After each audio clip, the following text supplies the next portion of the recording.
कबीर साहब इस भजन में संदेश देते हैं।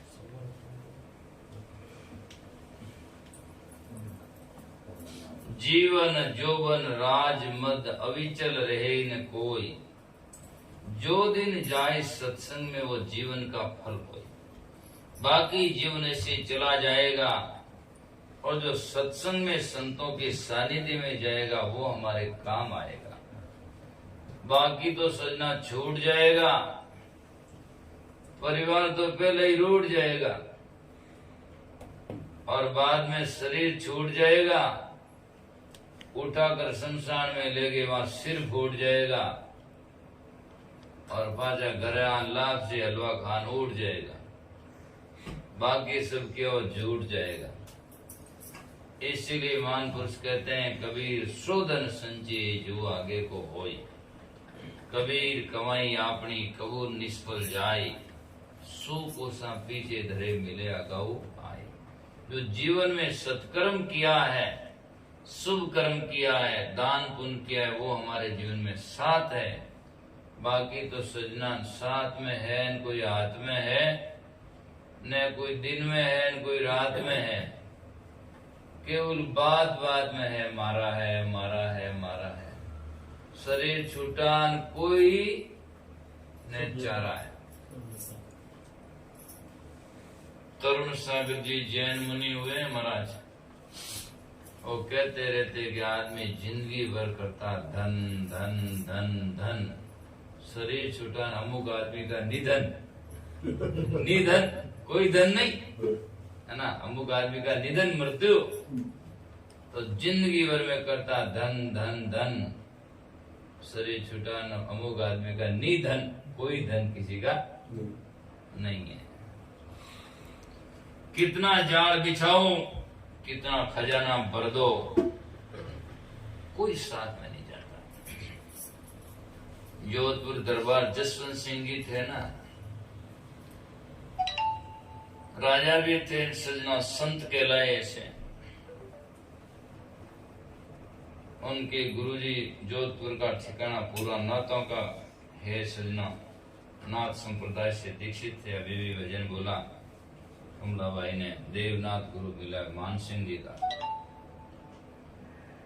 तो कहते हैं गुरुजी बोले कि भाई कोई किसी का नहीं है, अपना कोई नहीं है। राजा साहब कहते हैं क्यों, सब है ना? नहीं। तो महाराज ने उनको समाधिस्थ होने की एक विधि सिखा दी और बोले आप समाधिस्थ हो जाओ और कह दो भाई सब मेरा है, देखो आप। तो कहते हैं कि राजा के सिर पर सोने का मुकुटन, गले में इनकी जेवरात पहनने के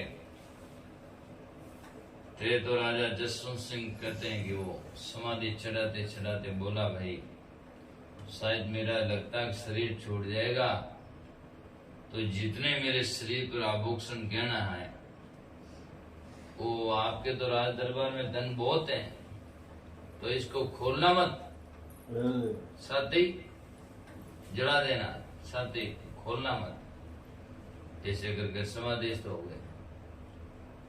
लोग आकर संभाला, राजा साहब तो गया ओप हो गया।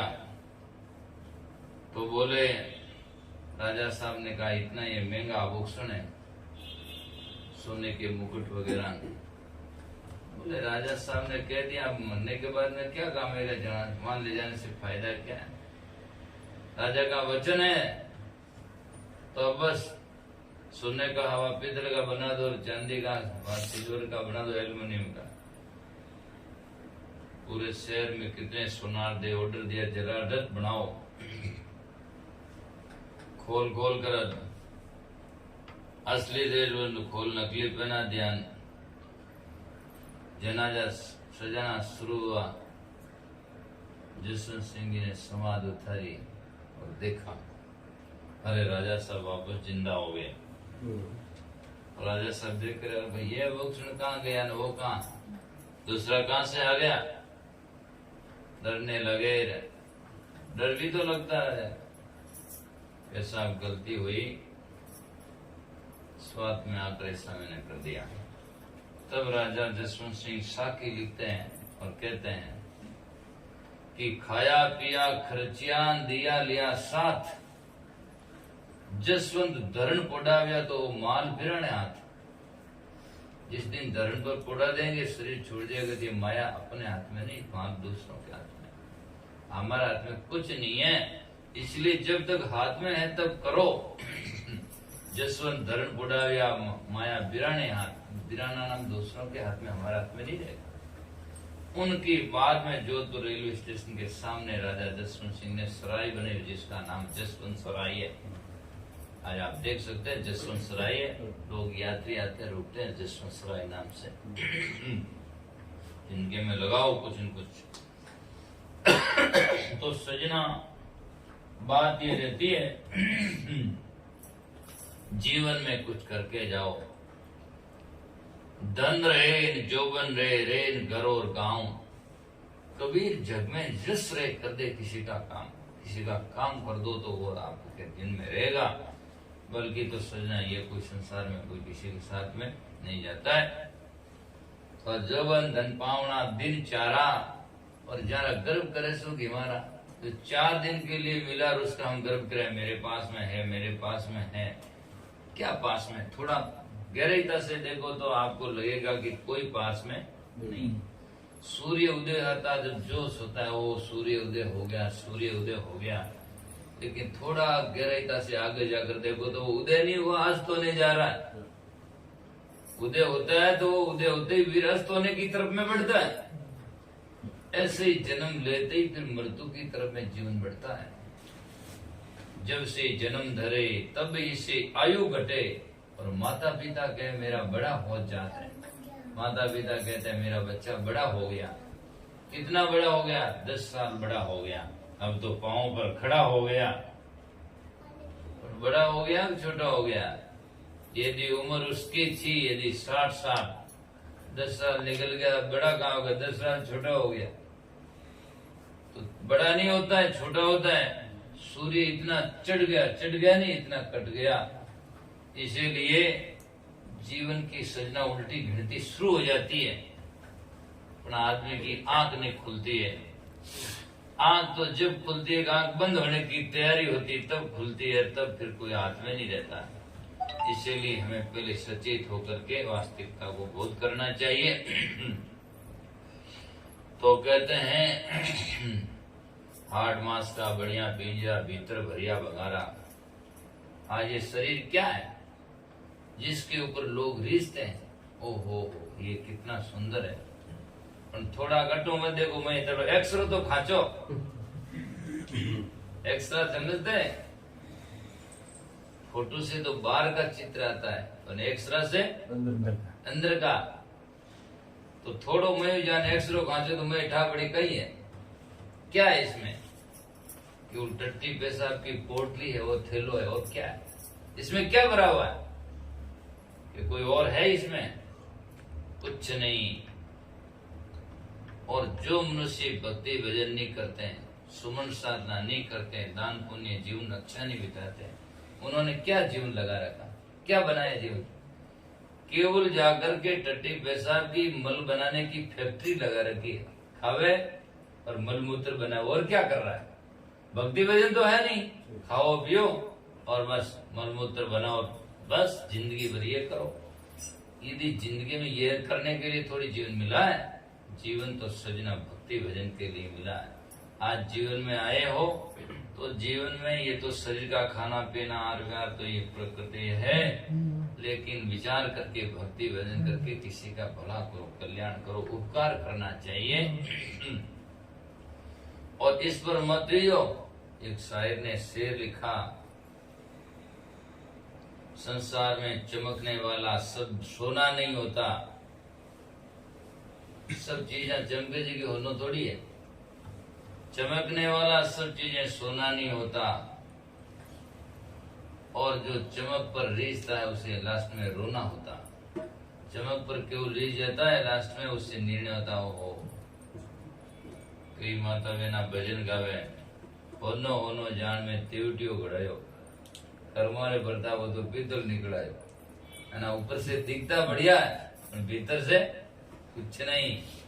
किशनदास जी महाराज हुए, उन्होंने एक साखी लिखा, किशनदास संसारे घोड़ल को भड़को।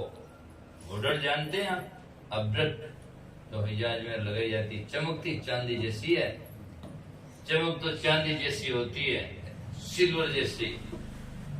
आग चूर से चमकती है तो कहते हो चांदी पड़ी है, लेकिन जीवी जान हाथ में ले नहीं तो मालूम पड़े चांदी तो वजनदार होती है और बॉर्डर हल्का होता है। तो ये दिखने के मात्र के किशनदास संसारे बॉर्डर को भड़को, दिखने को तो ओझलो अपना हाथ लिया हड़को, हाथ में लेते हल्का लगता है। तो निर्णय होता है कि ये नहीं है। मैं भी एक दिन सोजित रोड दुकान पर बैठा, एक भाई साहब ने कहा, महाराज ज्वेलरी की दुकान सोने की, तो बेटा ग्राहक आए तो क्या महाराज बहुत थोड़ी बात, टुकड़ो दे दो चांदी आओ, अपने काम ही नहीं पड़े वो दियो आदमी में की तो भरो गुणो है कि महाराज सोना चांदी भरा तो वजनदार होता ही है। तो और बॉर्डर जो अड़को है, इसीलिए सुंदरदास जी ने वाणी में लिखा, तो वाणी में लिखा तो सजना उन्होंने कहा कि कोई सीप अनुपारी, सीपी होती है ना, सीपी जानवर होता है, समुद्र के पेंदे में रहता है। पुरानी टाइम में तो सजना बच्चों को दूध पिलाने के लिए सीपा काम में लेते थे। ज्यों ज्यों बाद में चमचा आएगा, दुनिया में स्टील का ही आया तो दूसरा ही चमचा घना भी तो चमचा आ गया ना ज्यादा तो फिर सीपों का काम बंद हो गया। तो सजनों, सीप अनुपारे चमकता हो, सीप भी सीप अनुपारे कर जानिया रूपारे, रूपा नाम चांदी। तो लोगों ने चमक देख करके कहता है ये तो चांदी है, पर उन सीपों को इकट्ठा करके कोई बयान भूपारे, उससे कोई धनी नहीं हो सकता, वो तो चांदी है नहीं, दिखने मात्र है। ऐसे ही संसार में आदमी सुख देखता है, ऊपर से संसार बढ़िया लगता है पर भीतर से देखो तो कुछ भी नहीं है। आज कितना ही बढ़िया शरीर जिसका लगता, ऊपर से ठीक है, खोदना शुरू करो तो मैं अंदर में मांस और मजार, खून के अलावा कुछ भी नहीं होगा। और फिर उसके आप देखकर ग्लानि पानी लगेगी और आप उसके हाथों के लगाए जो जिसको आप कहते हैं अच्छा है तो आप धोना चाहेंगे, ऐसा नहीं कि हाँ बढ़िया है। इसी शरीर के ऊपर रंग सुरंग लगायो कारीगर किरदारा, जोवन धन पावना दिनचारा। तो सजना पशु चाम की बने पनिया, दोपत मंडे नगारा।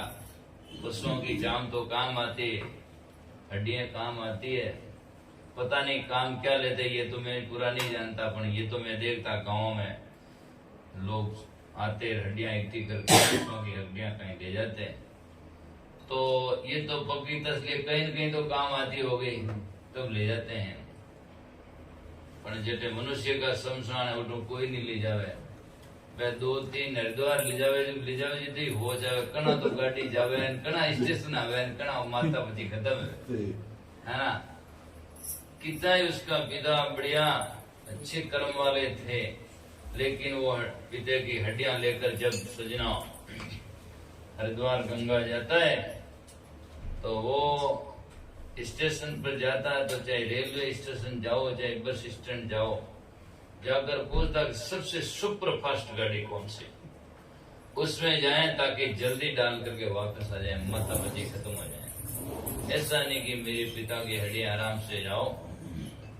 तो इसीलिए सजनों, नरतारी चाम काम नहीं आवे रे, बड़जड़ होवे अंगारा। कबीर साहब बीजिक में लिखते हैं कि पशु का मांस बके सब खोई, नरहीन बके सियारा जी। पशु के मांस तो सब बकते हैं, लेकिन मनुष्य का मांस कौन खाता है, क्या काम आता, कुछ भी नहीं है। इसीलिए 10 माता जारे 20 भुजा, पुत्र बहुत परिवारा, ऐसा योद्धा धरण में गलिया, लंकापति सरदारा। जिसके लोगों में ऐसी अतिशोक्ति वाणियां लिखी हुई, 10 सिर थे। 10 सिर तो क्या होता है, लेकिन 10 आदमियों की ताकत या बुद्धि विवेक था उसमें, इसलिए 10 को पहलने का सजना।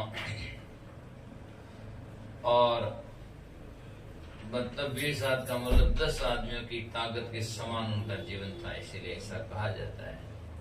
अलंकार होता है वाणिया में। और यदि 10 सिरों तो यदि कोई पहले आदमी जन्मियो बाद में तो 2-3 सिरों माता जन्म जाने तो ही अपमान सका हो सके 10, ऐसा होता नहीं है। विधान विधान से होता है। अलंकार है, सजाया हुआ होता है।